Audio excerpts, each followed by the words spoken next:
পৌষ সংক্রান্তি, তাই পিঠে তৈরির মাটির সরা নিয়ে বিক্রিতে ব্যস্ত মৃৎশিল্পীরা।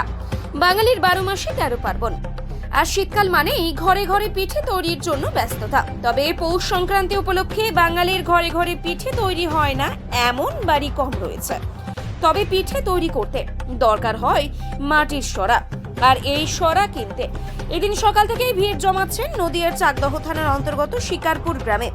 তবে এবারে মাটির অভাবে ধুঁকছেন মৃৎশিল্পীরা। জানা যায় নদিয়ার চাকদহ থানার অন্তর্গত শিমুর আলী স্টেশন থেকে 5 কিলোমিটার দূরে অবস্থিত শিকারপুর গ্রাম।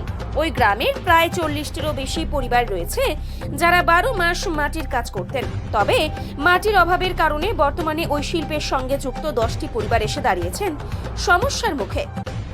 এদিন পৌষ সংক্রান্তি উপলক্ষে তাই মাটির সরা বিক্রি করতে বাড়ির সামনে পসরা সাজিয়ে বসেছেন ক্রেতার আশায়। আমার নাম সন্ধ্যা পাল। আপনারা কি তৈরি করছেন? আমরা মাটির মাল তৈরি করি। হ্যাঁ। আজকে পৌষ সংক্রান্তি, মালের চাহিদা আছে, কিন্তু মাটি বিনে আমরা কাজ করতে পারছি না। আচ্ছা। এখানে 40 ঘর পাল আছে। আর এখন বর্তমানে কত ঘর কাজ করেন এখানে? এখন তা 10 ঘর মতন হবে কাজ করতে। কেন কমে যাওয়ার কারণ? মাটি পাচ্ছে না, কাজ করবে কি করে? মাটি বিনে কাজ ছেড়ে দিয়েছে সব লোকে। তারা এখন কি কাজ করছে অন্যরা? অন্যই মাঠে জোন টোন করে, সব ভ্যান ট্যান চালায়। আচ্ছা।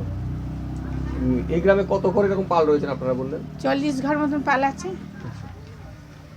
না, আমরা তো কোনো সাহায্যই পাই না, কিছুই পাই না মাটির কাজের জন্য। আপনারা কি কি তৈরি করেন? আমরা টপ, খোলা মুচি, মালসা, সরা মালসা, এইসব চাকের কাজ হয় না আমাদের।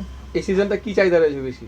শীতের মরশুমে? শীতের মরশুমে ফুলের টপ, খোলা মুচি, চার খোলা, এইসব পিঠের সরঞ্জাম। পিঠের গুলো। হ্যাঁ, রাত পোহালেই তো পৌষ সংক্রান্তি, কেমন বেচা কেনা হচ্ছে সকাল থেকে? হচ্ছে টুকটাক করে।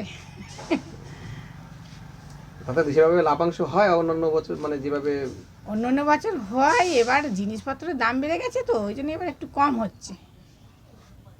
কি নাম আপনার? সন্ধ্যা পাল। এই কাজের সঙ্গে কত বছর ধরে যুক্ত? তা প্রায় 30 বছর ধরে আমরা কাজ করছি। কি নাম আপনার?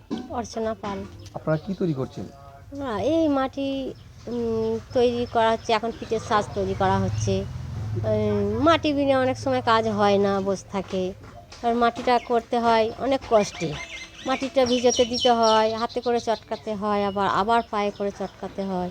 করে নিয়ে এসব নানান কিছু ছাঁচ আছে, যেটা যেরকম ছাঁচ তাতে সেরকম মাটি দিতে হয়। সে মাটিটা তারপরে চাপড়ে চাপড়ে নাবাতে হয়, আগে সেটা শক্ত করতে হয়, সেটা তারপরে পিটাতে হয়, তারপরে আবার কানাটা কাটতে হয়, নেতাতে হয়। তা বেশ সুন্দর লাগে জিনিসটা। একটা এরকম খোলা তৈরি করতে কতদিন সময় লাগে? সময় লাগে, একদিনেই হয়ে যায়, কিন্তু শুকায় না জিনিসটা, শুকায় না রোদ্দুর হিসাবে। এই যে আজকে তো পৌষ সংক্রান্তি বা সেই হিসাবে কতটা চাহিদা রয়েছে আপনাদের এই হাতে তৈরি জিনিস? চাহিদা মোটামুটি খারাপ নয়, কিন্তু এবার তৈরি করা বিনে মানে শরীর গতির দিকে, তারপরে মাটির অভাবে অনেক সময় হয় না, হয়ে ওঠে না, কিন্তু চাহিদা আছে। হ্যাঁ। আপনারা কতদিন মিলে করেন এই কাজ?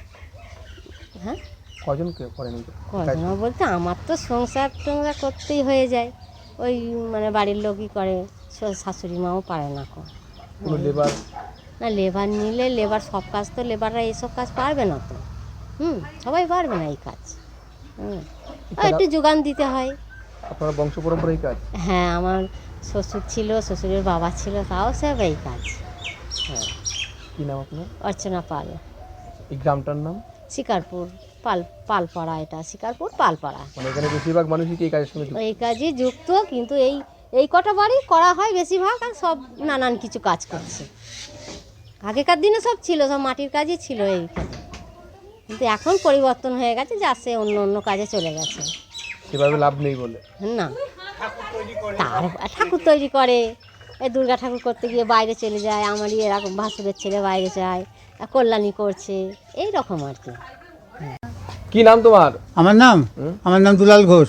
এখানে কি কারণে এসেছিলেন? এখানে এসেছিলাম তোমার এই পিঠে করানোর জন্য, খোলা নিতে।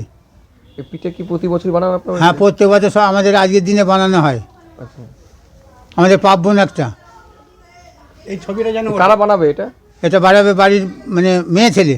আচ্ছা। এই মানে কেন বানানো হবে, মানে কি কারণে বানানো হয়? এটা পার্বণ, আমাদের হিন্দুদের একটা পার্বণ। এই পার্বণে আমাদের আজকের দিনে পিঠে করাতে হয়। কী কী পিঠে তৈরি করবেন? পিঠে 3-4 রকমের হবে, কিন্তু এই খোলাটাই শুধু খোলার পিঠে হবে। কি ঠিক আছে তো? কী নাম আপনার? আমার নাম দুলাল ঘোষ, কোথায় বাড়ি? বাড়ি শিকারপুর, চাকদহ। হ্যাঁ, জেলা থানা চাকদা।